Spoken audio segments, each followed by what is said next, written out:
حق تعالیٰ میری اور آپ کی اصلاح کر رہے ہیں، لا یغرنک، اے ایمان والو، تقلب الذین کفروا فی البلاد، میرے باغیوں کا دنیا کے اندر چڑھنا پھرنا اترنا، نشیب چراز، ان کے مکان، ان کی گاڑیاں، ان کی شان، ان کے دنیاوی عہدے، اس کو دیکھ کر تجھے دھوکہ نہ ہو جائیں، اس لیے کہ یہ دنیا کی حد تک ہے، آخرت میں کچھ نہیں۔ کیا اصلاح کر رہا ہے قرآن ہمارا کہ یہ بندہ ناقص علم والا ہے، اس کو میں نے جو دولت دے رکھی ہے اس کی قدر ہی نہیں ہے اس کو، اور وہ کیا دولت ہے؟ ایمان کی دولت،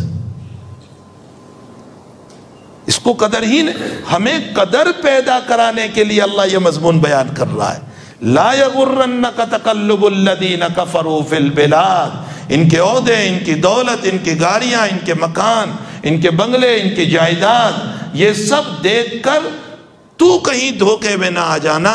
کیوں؟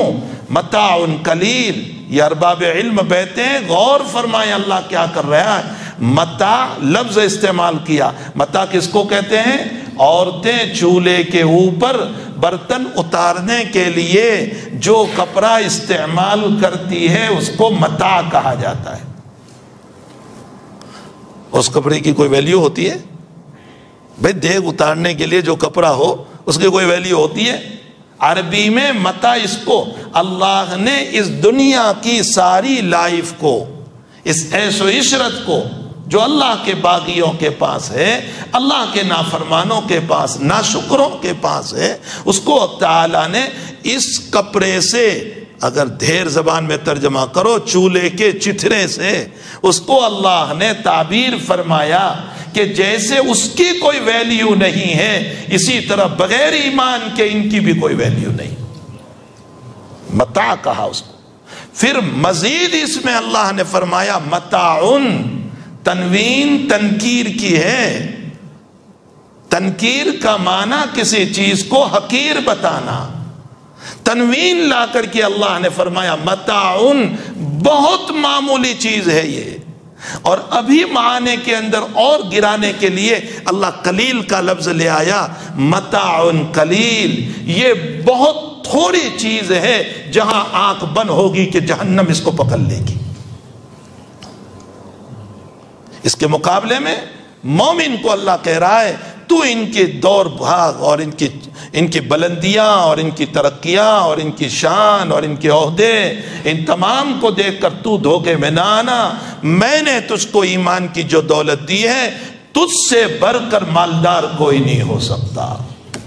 میرے بھائیو، خدا پاک کی قسم، میرے پاس دیریا بھی نہ ہو، ایمان ہو، مجھ سے بڑھ کر مالدار کوئی نہیں، مجھ سے بڑھ کر مالدار کوئی نہیں۔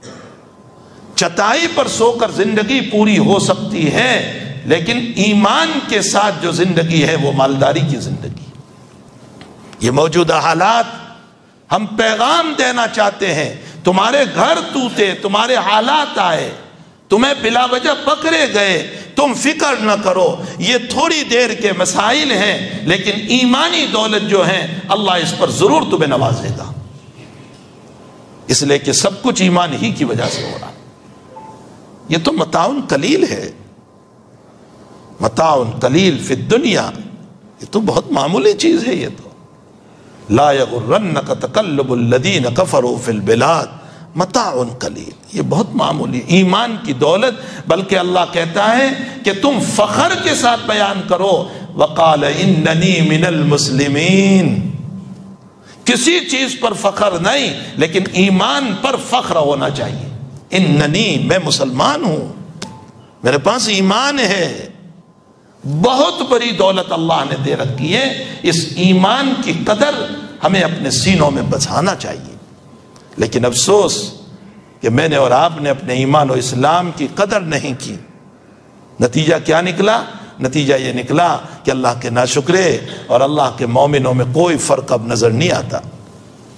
آپ دیکھ لیجئے، مارکیٹ میں چلو تو اللہ کا ناشکرہ اور اللہ کا مومن دونوں میں فرق نظر نہیں آتا۔ جب نکاح ہو رہا ہے تو ایمان والی بیٹی اور بے ایمان کی بیٹی دونوں میں فرق نظر نہیں آتا۔ آپ دیکھ لیجئے، جو لباس ان کا ہے وہ لباس میری بیٹی پہن رہی ہے۔ یہ کہنا مشکل ہو جاتا ہے کہ یہ مومن کی بیٹی کا نکاح ہو رہا ہے، یہ کہنا مشکل ہو جاتا ہے۔ اگر یہ بتایا نہ جائے کہ اس کا نام اسلامی نام ہے تو یہ کہنا مشکل ہو جاتا ہے کہ یہ مومن کی بیٹی ہے۔ وجہ اس کی کیا ہے کہ ایمان کی جو دولت مجھے اور آپ کو دی تھی، اس ایمان کی دولت کو میں نے معمولی سمجھی اور مادی دولت کو اصل سمجھ لیا۔ تو جو ان کا ایمان تھا مادی دولت پر کہ یہاں کھا لو پی لو عیاشی کر لو، وہی میرا بھی مسئلہ ہو گیا، اور ایمان کو معمولی سمجھا تو مادی دولت پر میرا بھی ایمان اور مادی دولت پر ان کا بھی ایمان، نتیجہ یہ نکلا کہ جو ان کے کام ہے وہ میرے کام ہے۔ اسی لیے مجھے اب نماز چھوڑنے میں کوئی دل پر بور نہیں پڑتا ہے، سمجھتا ہوں کوئی عرض نہیں، چھوتی تو چھوتی، مجھے روزہ چھوڑنے میں کوئی بوجھ محسوس نہیں ہوتا ہے۔ حالانکہ مومن کی شان یہ بیان کی گئی تھی کہ مومن کی شان یہ ہے کہ اگر اس سے گناہ ہو جائیں تو یہ ایسا ہے جیسا کہ اس کے اوپر بہت بڑا پہاڑ گر گیا۔ نبی کریم صلی اللہ علیہ وسلم فرماتے ہیں، یعنی وہ اتنا بڑا بوجھ سمجھتا ہے گناہ کو کہ اس پر پہاڑ گرا، اور فرمایا اللہ کا باغی بندہ، نافرمان ناشکرا بندہ جب گناہ کرتا ہے تو اس کی مثال حضور دیتے ہیں، فرمایا کہ جیسے مکھی اڑا دی۔ تو اس کی مثال مکھی اڑانے کی، آج میری مثال بھی یہی ہو گئی کہ میں گناہ کر کے ایسا ہی ہوں جیسے مکھی اڑا دی۔ وجہ اس کی کیا ہے؟ اس کا بھی ایمان مادی چیز پر، میرا بھی ایمان مادی چیز پر آ گیا، اور اننی من المسلمین کی بات میں بھول چکا۔ جو دولت اللہ نے ہم کو عطا فرمائی تھی، حضرت